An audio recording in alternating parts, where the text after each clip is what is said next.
prinsip makhluk hidup itu hidup karena makan, betul tidak? Nah, yang namanya penyakit, dia juga makhluk hidup. Cuman bentuknya sangat-sangat kecil. Nah, makanannya apa? Makanannya adalah sel-sel yang ada di dalam tanaman kita. Contoh busuk batang, dia tuh menyerang sel tertentu di batang tanaman kita. Selama kita masih menyediakan tanaman yang memungkinkan diserang oleh penyakit tersebut, maka penyakit itu bakalan dapat makan.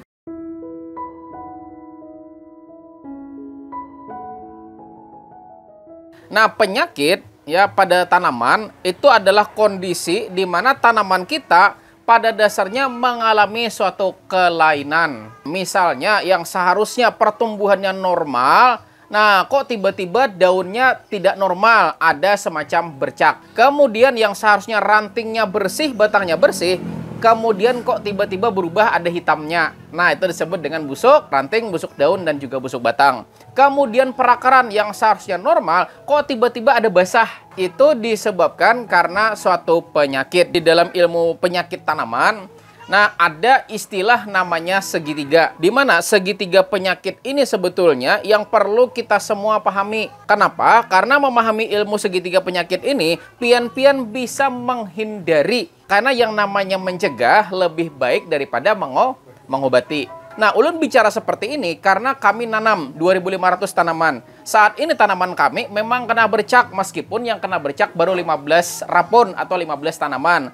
Cuman kan sudah kena, cuman karena kita cepat-cepat melakukan langkah antisipasi, sehingga yang kena cuman 15 tanaman saja. Singkatnya, segitiga penyakit berarti bentuknya segitiga. Jadi segitiga penyakit jadi bentuknya segitiga. Di mana segitiga penyakit ini masing-masing akan saling berhubungan. Segitiga penyakit itu terbagi menjadi 3. Yang pertama adalah namanya tanaman inang. Kemudian segitiga yang kedua itu namanya lingkungan. Dan segitiga yang ketiga itu namanya adalah patogen atau penyakit itu sendiri. Nah, mari kita mulai dengan yang pertama, yaitu tanaman inangnya. Nah, sebagai contoh, antraknosa, antrak atau ujar kita latup, ya tidak? Latup atau antraknosa itu hanya menyerang tanaman apa aja? Pertama cabai, kemudian yang kedua apa? Tomat, ya tidak? Nah, itu juga antraknosa. Kemudian lagi penyakit busuk batang. Apa kira-kira yang diserang oleh penyakit busuk batang? Yang diserang tanaman terong, ya tidak? Nah, terong itu ketika yang bersih itu kan bersih, tapi ketika kelihatan hitam, hirang, misalnya kan irang atau hitam, maka itu dinamakan dengan penyakit busuk batang. Apalagi kira-kira yang kemungkinan busuk batang? Cabai, ya tidak? Dan lain sebagainya. Kemudian lagi busuk daun. Apa yang bisa kemungkinan busuk daun? Karawila atau gambas, ya tidak? Kemudian pare, apalagi? Buncis. Kemudian lagi misalnya rebah semai. Nah, rebah semai dicirikan dengan ketika dia mulai tumbuh, kemudian tumbuhnya normal, tiba-tiba di pangkal batang, di bawah samping akar, dekat akar. Nah, dekat akar tiba-tiba mengecil. Nah, mengecil, kemudian makin mengecil, kemudian tiba-tiba rebah. Nah, dan itu mungkin hampir menyerang semua jenis hortikultura, tapi hanya pada masa persemaian. Tidak mungkin lagi kalau tanaman, misalnya tanaman besarnya sudah seperti jari kelingking. Mungkin tidak rebah semai. Tidak lagi. Nah, kayak gitu ya. Nah, jadi yang pertama adalah tanaman inangnya. Jadi ternyata ada penyakit tertentu yang menyerang tanaman tertentu, tapi penyakit ini juga mungkin tidak akan menyerang tanaman yang lainnya. Contoh, antraknosa atau latup atau patek. Latup atau antraknosa atau patek mungkin akan menyerang tanaman tomat, tanaman cabai, dan lain sebagainya, tapi mungkin tidak menyerang tanaman jagung. Ada? Mungkin tidak menyerang. Tapi antraknosa masih mungkin menyerang tanaman pepaya. Ya, tidak? Kan begitu? Jadi ada penyakit yang menyerang tanaman tertentu, tapi dia tidak menyerang tanaman tertentu. Mentimun tidak akan kena antraknosa. Nah, itu yang perlu kita pahami dulu. Sehingga, nah kita pahami lagi bahwa kalau tanaman sebelumnya, ya tanaman sebelumnya sudah pernah kena entah antraknosa, busuk batang, busuk daun, dan lain sebagainya. Kalau kita menanam tanaman yang sama, maka sebetulnya kita akan beresiko terserang juga. Artinya, kalau kita tahu di sini bahwa ternyata penyakit tertentu hanya menyerang tanaman-tanaman tertentu saja, maka otomatis disinilah yang biasa disebut dengan istilah rolling atau rotasi tanaman. Di mana seharusnya kalau kita mau memutus siklus atau kehidupan dari penyakit tersebut yang ada di dalam tanah ataupun lingkungan, maka kita mesti memutus dengan menanam tanaman yang tidak mungkin diserang penyakit tersebut. Selama ini, aku sudah sering melakukan rotasi, aku sudah sering melakukan perollingan, menanam tanaman yang berbeda. Tapi yang ditanam sebelumnya cabai, kemudian terong, ya sama saja. Nah, kalau misalnya busuk batang menyerang cabai, kan banyak banget punya kita rugi, mati semua, mungkin hampir 80% kena busuk batang. Selanjutnya kita mau, aku kada mau lagi, aku tidak mau lagi menanam cabai, takutnya nanti kena busuk batang lagi, tanam terong. Ya sama saja. Kenapa? Karena busuk batang juga akan menyerang terong. Maka kita cari tanaman-tanaman yang tidak kena busuk batang. Apa kira-kira yang tidak mungkin kena busuk batang? Apa? Jagung. Apalagi? Mentimun. Jarang juga kena busuk batang. Nah, berarti harusnya rollingnya ke sana. Supaya tanaman ini nanti memutus. Prinsip makhluk hidup itu hidup karena makan, betul tidak? Nah, yang namanya penyakit, dia juga makhluk hidup. Cuman bentuknya sangat-sangat kecil. Nah, makanannya apa? Makanannya adalah sel-sel yang ada di dalam tanaman kita. Contoh busuk batang, dia tuh menyerang sel tertentu di batang tanaman kita. Selama kita masih menyediakan tanaman yang memungkinkan diserang oleh penyakit tersebut, maka penyakit itu bakalan dapat makan. Makhluk hidup kalau dapat makan, maka dia akan terus hidup. Kemudian kita rolling atau kita rotasi dengan tanaman yang lain, tapi masih sejenis, ya dia bakal tetap makan. Maka cara kita memutusnya adalah menanam tanaman yang berbeda, yang tidak bakalan diserang oleh penyakit tersebut. Supaya apa? Supaya penyakitnya tidak dapat makan. Yang namanya orang tidak dapat makan, makanannya selalu tidak tersedia, maka kemungkinannya dia tidak akan bertahan. Jadi konsep rotasi yang sebetulnya adalah bukan, aku nanam terong, kemudian aku hendak ketoman, itu sama aja. Kita lihat dulu sejarah dari tanaman kita sebelumnya. Nah, misalnya tanaman kita sebelumnya kena antraknosa, kena patek, kena latop.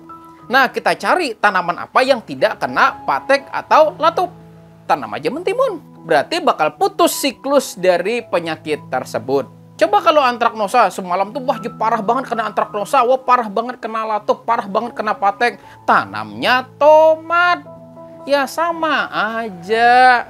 Jadi konsep rotasi yang sebetulnya adalah menanam tanaman yang tidak mungkin diserang oleh penyakit tersebut. Nanti akan ulun jelaskan berapa lama penyakit itu bertahan dalam tanah. Karena sudah ada yang meneliti, ternyata penyakit tertentu bisa bertahan sekian tahun di tanah dan masing-masing punya umur sendiri. Nah, lalu kita mungkin di sini protes, aku aja sebetulnya kenapa nanam tanaman yang sama, karena memang harganya itu yang memungkinkan bagus, ya tidak?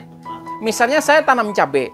Saya kan pengen nanam cabai lagi, tapi kan sebelumnya sudah kena. Lalu bagaimana supaya saya bisa tanam cabai lagi, ya tidak? Maka cara memutus yang kedua adalah gunakan varietas yang tahan. Sebagai contoh, cabai itu ada namanya Ori 212, ya tidak? Ada namanya Kaliber dan lain sebagainya. Nah, pengalaman saya, kalau kita nanam cabai ori atau kaliber, musuh utamanya yang pertama sama sekali sebelum kita panen adalah namanya kuning keriting. Diakibatkan oleh hama namanya kutu kabul, ya tidak? Jadi kalau kita saat ini nanam cabai ori, selanjutnya nanam ori lagi, musuh kita adalah kutu kabul. Belum kita dapat duit, kita sudah keluar duit, ya tidak? Maka saya pakai varietas yang tahan kutu kabul. Ini bukan promosi ya, cuman sekedar berbagi pengalaman. Maka saya tanam varietas namanya Absolute 69. Meskipun kutu kabulnya ada dan berkeliaran di sana, dia tidak kuning. Nah, ini bukan promosi ya, saya bukan promosi, cuman sekedar sharing pengalaman karena saya 2 kali udah nanam itu. Tapi kelebihannya adalah kalau ori sama kaliber buahnya kayak gini. Karena kalau kita ngelihat buahnya tuh kayak bermunculan di atas, ya tidak? Nah, kalau Absolute 69 buahnya gini. Jadi kalau orang ngelihat itu nggak ada buahnya, tapi dideketi baru kelihatan karena dia di dalam. Kalau Ori 212 kayak gini, nah kayak gini ya dia. Nah, cuma ada cumanya lagi. Absolute 69 kalau lingkungannya mendukung, dia bakalan mudah banget kena antraknosa. Ulun pertama kali orang yang nanam Absolute 69 di Danggung. Habis itu banyak yang memakai karena melihat dia tingginya 180. Pian kalau tukang putik itu pasti pakai tangga, pasti pakai kursi. Dan buahnya itu bahkan 1 meter. Orang melihat di situ jadi banyak nanam, cuman hati-hati. Kalau dia lingkungannya lembab luar biasa, pH tanahnya luar biasa masam, maka rentan banget kena antraknosa. Dan masalahnya adalah kalau sudah kena karena dia terlalu besar, maka otomatis bakalan sulit untuk dikendalikan. Kenapa? Karena dia berdempetan. Kita mau nembak, ya kan terhalang daun luar. Sementara kan yang ditembak bukan cuma luar, tapi kan di dalam. Kita menyurong kayak gini kena daun bawah. Karena dia saking lebatnya, saking besarnya. Dan daun itu luar biasa besarnya. Nah, jadi kalau misalnya riwayat sebelumnya, pian-pian di sini permasalahannya adalah hama kutu kebul, maka saran saya pakailah jenis varietas yang tahan terhadap kutu kebul itu sendiri. Cuman kalau riwayat sebelumnya banyak banget antraknosa, saran saya jangan pakai yang itu. Kami pun punya lahan 9 borongan atau sekitar 2.200 meter persegi. Kami itu prinsipnya kan namanya mencoba, kan tidak mungkin kita tanam semuanya. Sebelah sini Absolut 69, sebelah sini Kaliber. Kaliber kena antraknosa masih bisa kita kendalikan. Tapi parahnya kalau dia sudah kerdil, maka Absolut yang berpotensi berbuah duluan. Karena kalau Kaliber atau Ori, kalau kena kutu kebul, dia bakalan kerdil. Ketika kerdil, dia bakal terhambat 1 sampai 1,5 bulan. Dan saran saya, kalau memang pian nanam Absolut 69, jangan tanam 2. Tanam 1 saja. Karena kalau 2, 1 saja, pian lihat aja, silakan datangin ke Denggung. Saat ini masih ada tanaman Absolut 69-nya. Akarnya keluar, bayangkan 2. Nah, bayangkan, kan ini bedengan nih ya, iya tidak? Kan akar. Nah, ini bedengan. Kita tanam 1, akarnya keluar di sini. Kalau kita tanam 2, akarnya pasti saling menyatu. Kalau 1 kena antraknosa, yang lain kena karena akarnya berdempetan. Nah, akarnya bertumpang, pasti kena. Kalau 1 kena, pasti kena semua. Karena ini real ya. Kita bicara real. Ini pengalaman saya gitu kan. Silahkan liatin aja di Denggung ada, Absolutnya masih ada. Jadi kan kita akan bicara teori lah, ini bicara pengalaman ulun. Karena ulun kada mungkin berkisah lawan pian semua kalau ulun kada mengalaminya, tidak. Artinya pian di sini kalau memang ternyata musuh utamanya adalah antraknosa, maka jangan nanam yang berpotensi kena antraknosa. Kalau misalnya potensi hama, maka hindari yang kena hama. Lalu kita sesuaikan lagi dengan yang kedua, namanya musimnya. Kalau misalnya kita tahu musim hujan di mana sering banget kena penyakit gitu kan, maka mending jangan nanam potensi kena antraknosa tersebut. Kalau musim kemarau, ya musim kemarau itu kan panas, hama banyak. Nah, hama banyak, biasanya orang nanam jenis Ori 212 itu banyak banget yang kena kerdil. Kemudian Kaliber banyak banget yang kena kerdil. Karena pada saat musim kemarau itu serangan hama menjadi-jadi.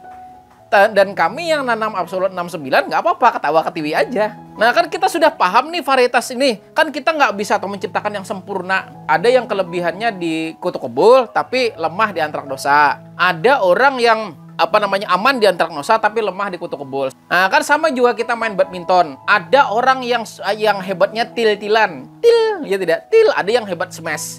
Smash, orang yang hebat smash kan biasa keras mainnya. Hantam orang yang sukanya main netting. Tahu netting tidak? Suka main net, game over dia. Karena masing-masing orang juga punya kelebihan gitu kan. Makanya kita berpasangan jangan yang sama. Bayangkan pian bekawan main badminton bekawan. Anda dua-duanya suka smash. Saya yakin kalau orang main net game Anda dua-duanya. Kan begitu. Seharusnya berpasangan dengan mana kita kurangnya. Kita hebat smash, teman kita hebatnya main net. Kan begitu, sehingga yang main net taruh di depan, yang hebat smash taruh di belakang, kan begitu. Nah, kayak gitu juga dengan tanaman. Kita tahu bahwa tanaman ini rentan di bagian sini, maka tanamlah jenis yang lain. Kita tahu misalnya kondisi sekarang yang kayak gini masalah, maka kita tanam menyesuaikan dengan bagaimana kondisinya. Nah, kayak gitu. Jadi pian dengan mengetahui seperti ini, pian nanti silakan.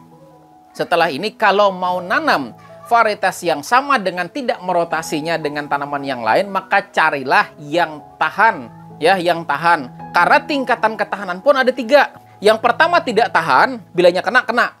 Yang kedua tingkatannya adalah namanya toleran.